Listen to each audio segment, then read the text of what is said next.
happens.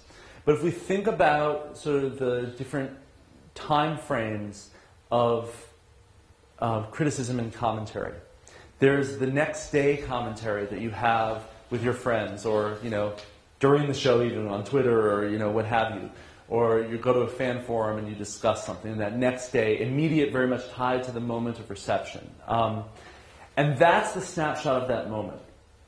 And then some people will maybe take it upon themselves to do longer form criticism, writing episode reviews or blogging about it. Sometimes it's happened that I've seen an episode that so impresses me or moves me or angers me that I feel compelled, I have to write about it.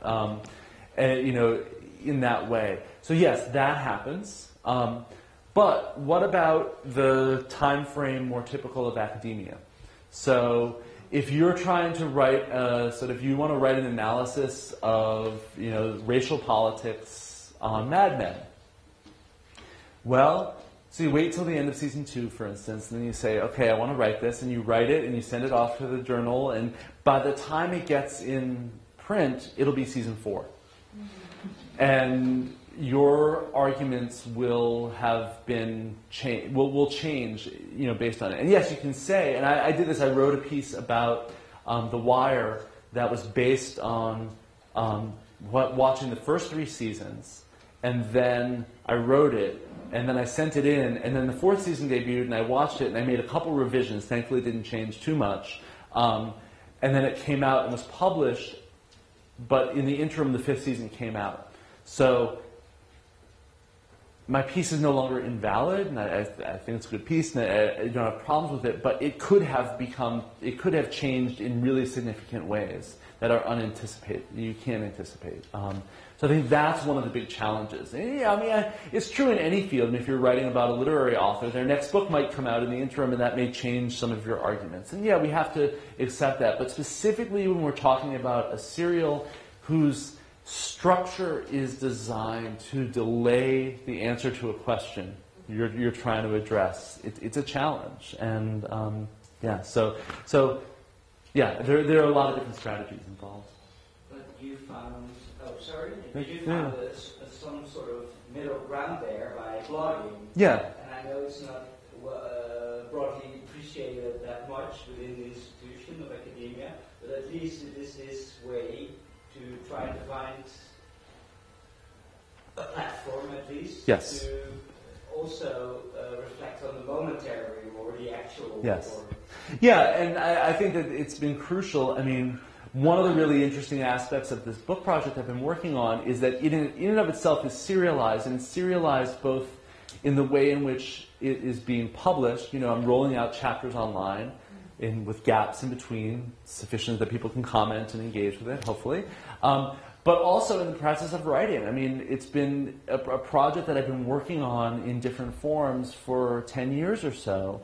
And over those 10 years, I've written a lot of sort of short-term blog pieces that were immediate reactions, or maybe coalescing various ideas, sort of midterm conference papers of saying, okay, I need to write something about this for this conference, and do this, or it could be a presentation, to sort of longer publications, to now the book as a whole. And so there are different scopes there, but they all feed into one another. So there are elements in the book that I first published as a sort of one-off blog entry that I look back and say, okay, this sentence I coined, that sentence is going in, I'm extracting it from that. So I think that process, and if we're honest with ourselves, this is the way that writing and thinking happens. It's not concentrated, sheltered, like you go into a room, you write a book, you leave.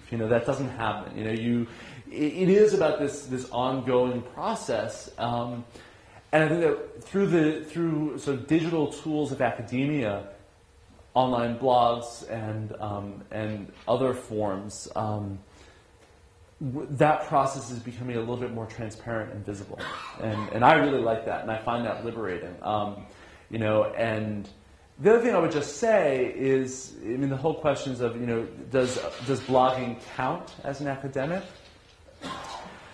It's a different system in Europe, and I don't claim to understand how faculty and grad students in Europe are sort of assessed based on these various markers. I know that, at least talking to my friends in Germany, it's a very complex system. But I will say that I can point directly to opportunities that have arisen because I've blogged my research. You know, I don't think that I would be sort of invited as an expert to talk about serial television had I not blogged about my research on serial television, because it allowed for a visibility that an individual journal article or book chapter wouldn't allow for. You know, so I think that that process of sort of blogging about something, developing a reputation, and then having that reputation feed into other opportunities that are more legitimated, you know, getting a fellowship, giving a talk, getting invited to a book chapter, those types of opportunities, which are more conventionally allowable. So I mean, that dynamic, I think, is really rewarding. I think we must have the last question. Thank you. I was wondering. I'm sorry. Oh. No, please. Go ahead. How about you both ask questions and I'll come up with a combined answer? Yeah. I was wondering, just to bring it back to your notion of the inferred author function. Yeah. To what extent do stars, particularly leading actors and actresses, Yeah. build up a certain cultural cachet who have their own name brand? Yeah. To what extent do they share this particular author function? Yeah. Do they become the voice, especially since many of them are either directly involved in the production process or rise to become producers and co-producers in their own right? No, I think that's totally true. So I think a really interesting example is this new show on the CW called Ringer, which is stars Sarah Michelle Gellar, who is Buffy. And I think that's a really interesting instance because for so many Buffy fans, Ringer was seen as connected to Buffy, even though there was no creative team aside from this one actress. And, you know, I think she's a very good Buffy and everything, but I don't think she was the reason why Buffy was a great show, you know. So that's an instance where I think for a lot of fans, the star function kind of bleeds into the author function. Their expectations are more at the level of writing and storytelling rather than just immersion in the star. And obviously, you know, there's a long line of scholarship in film studies about star studies and intertextuality and the way that we sort of see a star's persona persist across films, and we read, and that certainly happens in TV as well. But because it's tied into these serial functions, I think that we come to expect more of individual stars whose personalities may have been connected to previous instances. A more, I think, positive example is Justified, which stars Timothy Olyphant. He's also a producer in the show, and Timothy Olyphant was one of the stars of Deadwood. And you know, Deadwood was a Western, and Olyphant was known as a sort of a law enforcement. You know, he was not a marshal. He was a sheriff on Deadwood who had a sort of reluctant relationship to the law and was, you know, somewhat morally compromised and questionable.